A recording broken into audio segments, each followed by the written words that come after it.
We've been discussing the ways in which ChatGPT brings to the fore questions of ethics in the writing classroom. I want my first-year composition students to understand that writing always engages questions of ethics, whether or not ChatGPT is involved. Like a lot of other writing instructors, I make use of the rhetorical concepts of ethos, logos, and pathos as I teach them to evaluate the materials that they read and teach them to craft the things that they write. Ethos, of course, is the appeal to ethics, and I define it for my students as the authority and credibility with which you speak.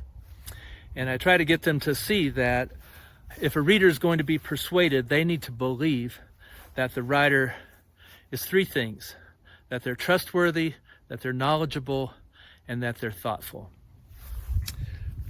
As far as trustworthiness goes, the reader needs to believe that the writer isn't trying to fool them, that they don't have a hidden agenda, that they're sincere and trustworthy in what they're doing.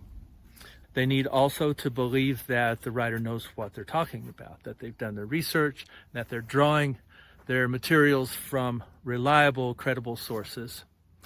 And third, the reader needs to see that the writer is thoughtful, that they thought carefully and critically about what others have to say on the topic, as well as about their own ideas and their own argument. So, if they're going to succeed at the project of persuading other people in an academic context, writers need to establish their ethos in an academic context, in other contexts as well.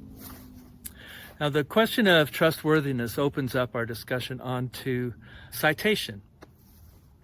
That is, students may be tempted to believe that citation is a mere formality, but I want them to understand that their own credibility, their own ethos, depends on proper citation. In-text citation, for example, needs to keep absolutely distinct the writer's language and ideas compared with the language and ideas of other people. If quotation, if paraphrase begins to get sloppy, then readers lose confidence in the trustworthiness of the writer. Also, the list of sources at the end of an essay is not just a formality. It's a way of assuring the reader that if they wanted to, they could verify the writer's use of those sources. They could even check to make sure that the writer used those sources fairly and quoted them accurately.